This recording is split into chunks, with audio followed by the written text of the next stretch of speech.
Hi everyone, I thought I'd do my next chapter or the next section on this John Maxwell. Today is day 3 on the law of explosive growth, and the thought for today is leaders recognize the qualities needed for explosive growth.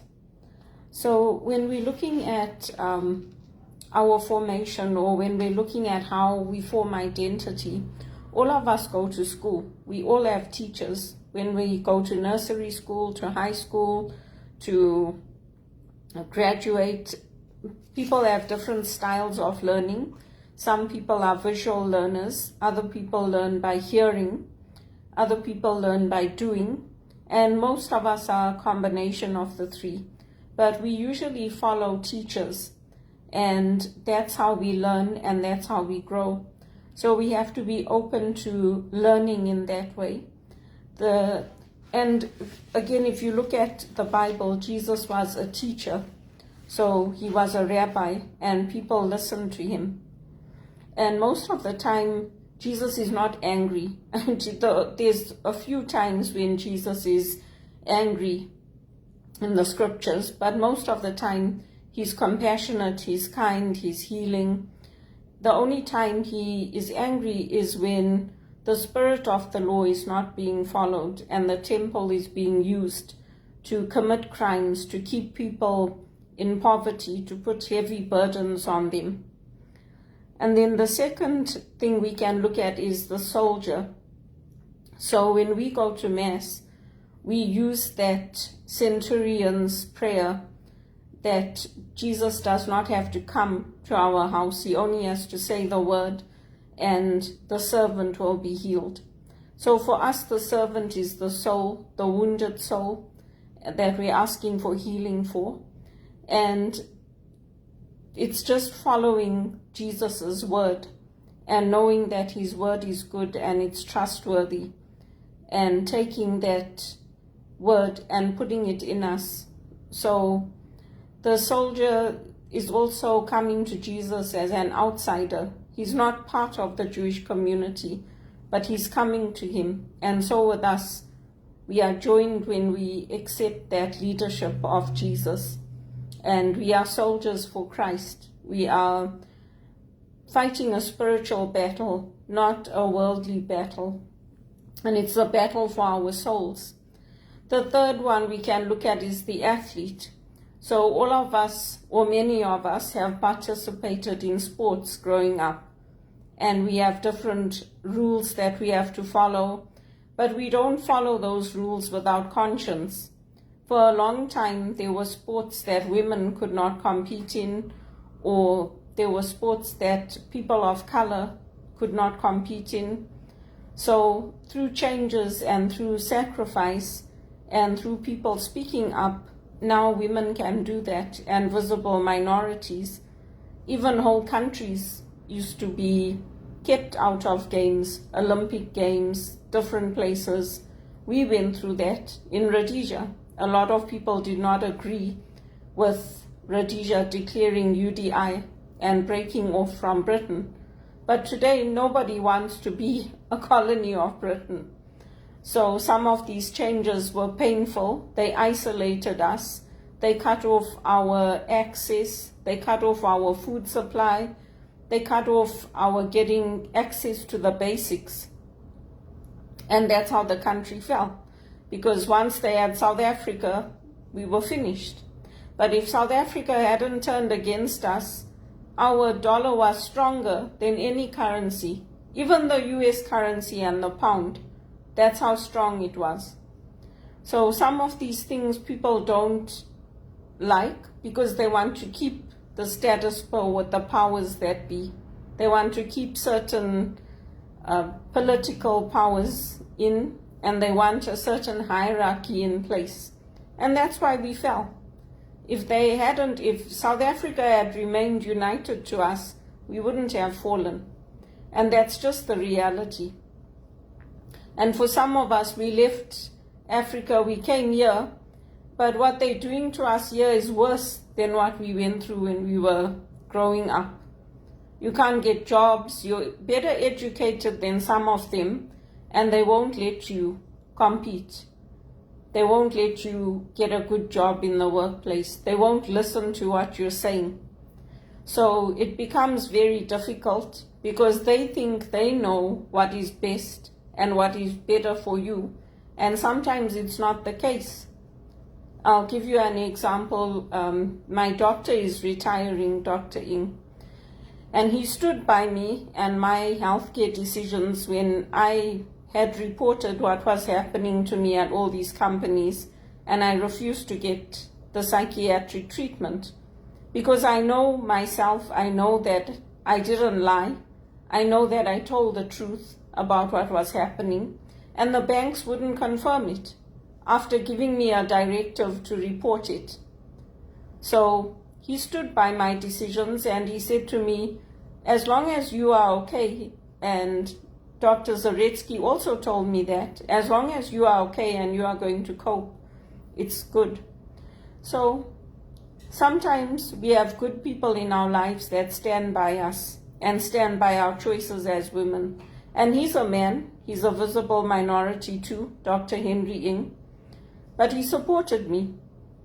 And then he told me, you better take some counseling or something because I don't like the way those emails were worded to you that the police sent to you. So that's why I went through counseling for my sake, to protect my life. I didn't do it for anybody else. I did it to protect my life because to be accused of lying to the police is a very serious offense. And I didn't have to get an email from the police to tell me that. I know that. But there are certain things that I didn't know when I came to Canada. So, for example, if the police come to your house or they come to your workplace and they ask you for your ID and you refuse to produce it or you don't have it, they can arrest you. I didn't know that. So when they came here, somebody falsely reported me missing. And they came here and they asked me for my ID. I got a shock.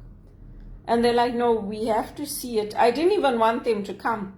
I said, no, but I called you. You can see my number. You can see I'm here. And I went to work. I gave them the name of my employer. And they said, no, we have to come. It's not really a choice. We are coming there now. So they came. They didn't sign in downstairs with the security guard. They came upstairs. And then they asked me for my ID. So I gave it to them. I took down their badge numbers as well. And then they told me we didn't sign in with the security. So I just kept quiet. I didn't say anything. But really and truly, everybody is supposed to sign in with the security guards before they come up here. So sometimes the rules are not for everybody. But I just kept quiet because my conscience is clear and I know I told the truth. So I respect the laws of the land, but I also know when I need to push back and when I need to speak up for my own rights, I do it. Because if I don't speak up for me, who's going to speak up for me? Who's going to tell the police, no, I'm innocent, if I don't do it? No one's going to do it. So it's the same thing when we compete, whether it's in sports or whether it's in a different field. You see the athletes. If you watch tennis, if you watch Roger Federer, if you watch Rafa Nadal, if you watch Novak Djokovic, if you watch Serena Williams, Venus Williams, the umpire can give a decision, but the athlete will speak up. And the athlete will say, no, I want that reviewed. Or I want to talk to you about this, about why you're saying that. So it's the same thing with us. We can't just shut off our consciences and say, yeah, whatever you decide is right because you're the lawyer or you're the professional or you're the police. It was the same over COVID. People were reporting us because we were going and standing at the back of the church waiting for our communion services. It was cold. The church is big. We have like a passageway where you can stand and then there's doors and then you go into the church. So the police got a complaint about us. So they told us, no, you mustn't come before the service starts and stand in the back of the church. You have to wait. I mean, I'm close by. What about the people that were coming from far away? Then they had to just come and sit in their cars until it was time to go in. Meanwhile, people were walking outside here without their face masks. Children were playing in the park. People were breaking things, they're destroying properties. No one did anything to them. And people who refused to take the vaccines, they lost their jobs. And there was no safety net in place. If you lost your job, you lost your job. So it's sometimes people like me push back because we have to. Because nobody knew what the risks were with those vaccines and the side effects. I did it because I had to, because I didn't want to lose my job. But I did express my concerns about it. And even those of us who were pushing for vaccines to be made available, we were saying it has to be a choice. It has to be an educated choice. People shouldn't be forced to take the vaccines. Now it's the same thing with the banks. I was being treated like a criminal. And I did nothing wrong. I talk to the tellers when I go in and the advisors. I tell them if I'm going to a concert or if I'm doing something, I tell them because I've got nothing to hide. I'm an educated woman and I'm more than capable of making my own decisions. And I didn't sponge off anyone when I came to this country. I stayed with my sister, I paid rent, I did everything I could. And even though I'm living off debt, at least I have access to that line of credit. Because it's very, very hard when you are single and you're on your own. It's very difficult. So that's what we have to do when we think about athletes, when we think about the rules, the laws. We also have to consider, what does your conscience say? Is that really right? Would you do that same thing to somebody that you loved? So it's interesting to think about it. And then the fourth point is the farmer. So Jesus uses the analogy of the farmer waiting for the seeds to grow and how the cares of the world can come up and destroy the seeds, and how that is like our faith. Our faith can be put out in difficult times, in hard times. That's why we need good friends who go to church, who pray with us, who pray the I believe in the church, to come with us. We need friends like that in our lives because that will nurture our faith and it will help us. And then we take that into the workplace because that's how we stop our hearts from becoming coarse and from becoming hardened. Otherwise, our faith will diminish, and going to the church doesn't mean that that's the only thing that counts. We can pray at home. We can pray wherever we are. And God is always with us. But we have to have something nurturing us, and we have to have good people around us. Otherwise, it doesn't work. And John Maxwell focused on Paul, but I'm focusing on Jesus because I like to focus on Jesus because he had the women with him on his journeys. And those are the 4 points that he touches on. So leadership is difficult. It is hard. It's not easy. That's why we join with others. That's why we help others and we help ourselves. It's the same with speaking. When I speak to people, sometimes they don't understand what I'm saying. And I used to say, as I said. So I've been trained to not say as I said or as I mentioned, because it can come across as condescending. I've been trained to word it differently and to just say, this is what I mean, or just to recap, this is what I'm talking about. So we all learn as we speak to people, and especially when we are people who are educated, who've gone to nursery school, who've gone to high school, who have learned a trade. We have to be able to do that because it's important. Because I'm not a lawyer. When a lawyer talks to me, I don't understand the legal jargon. I have some knowledge now in medical training because I did my aromatherapy. and I trained to deal with massage and mixing of essential oils. So I had to take a medical terminology certificate. But before that, I didn't have that. So my doctor was so good. He used to always take the time to explain to me what he was talking about, what he meant, what the contraindications were of medications. And then once I got that course and I completed it, then he treated me as an equal. So he talks to me as somebody who's qualified in the healthcare profession now. And if there's contraindications and all that, I can look them up online and I can make my own decision.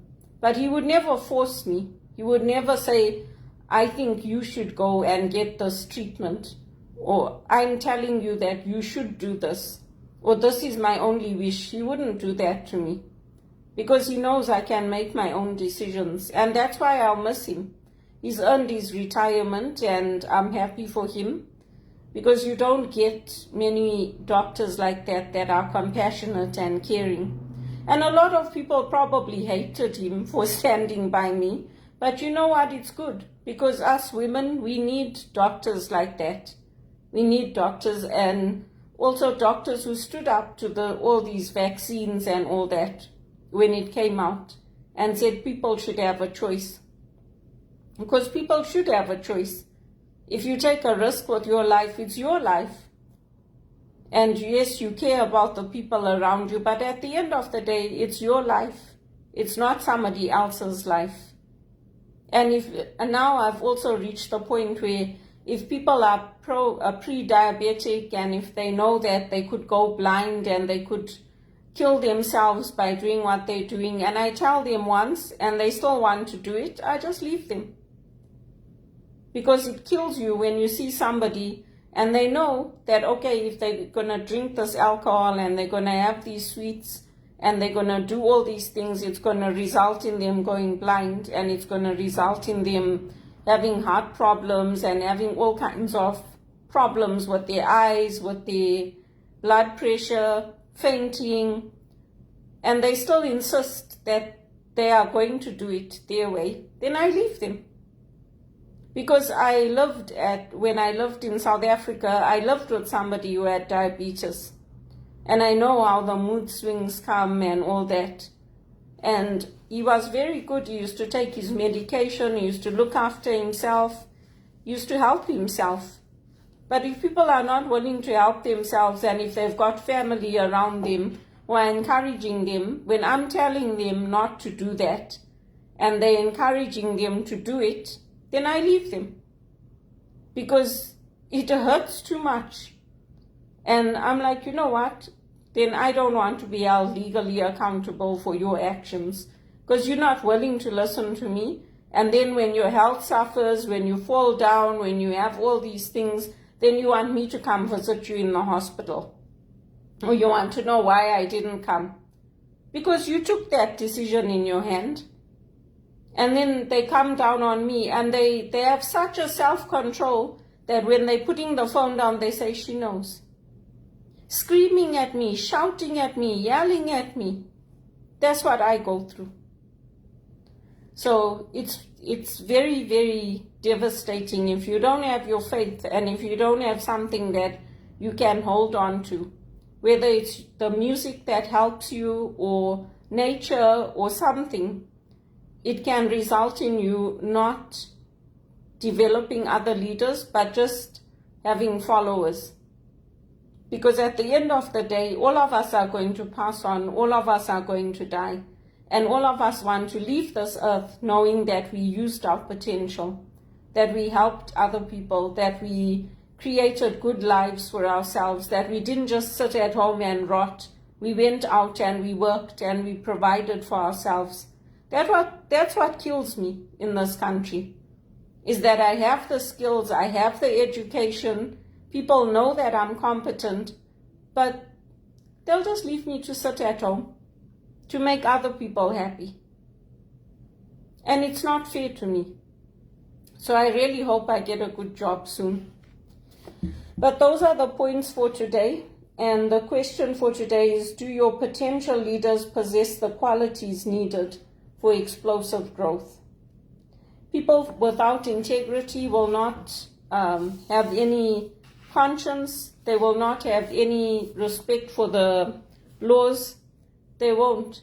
But there's also a balance that has to be kept between knowing the laws when they implement apartheid and segregation, and they can do it in other ways.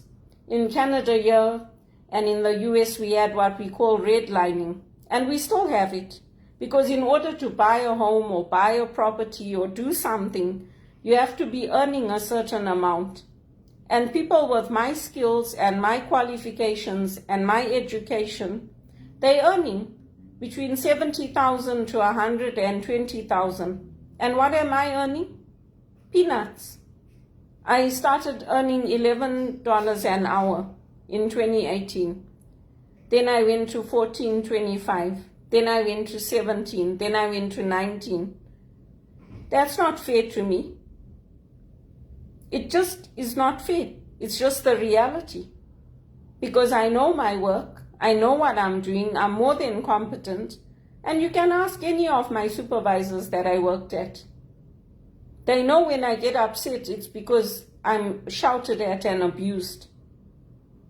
And the level of, sometimes there was even one situation where somebody's daughter called in and they wanted me to access an account. And I said no, because it's the daughter. You need to have the customer on the phone and give the permission. They removed me from that campaign. They said, no, you have to do it. And then when I went to the next one, then they changed it. Then they said, yes, you have to have the customer give the permission so that you can access that account. But I lost a job because I said the right thing and the heads that be came down on me. And this is what happens over and over and over. It can't only be happening to me. So there's something wrong with how things are being run by Canada and the US. And it's also my accent. Some people don't like the fact that I speak with an English accent. Well, tough, buddy. I grew up in Zimbabwe. That's how we were trained to talk. If you don't like it, maybe I don't like your Indian accent. Or maybe I don't like your Texas accent. Deal with it. That's what I say. Get over yourself and deal with it. Because we live in a world that is international. So that's the talk for today, and I hope it helps people. I know my friends are watching and they're supporting me, which is good. And hopefully I will get a good job soon. And I hope I do get a job in the banks as an executive assistant, because they need people like me. They're basically running our country into the ground, and they don't care. They're all going to retire with their fat bonuses.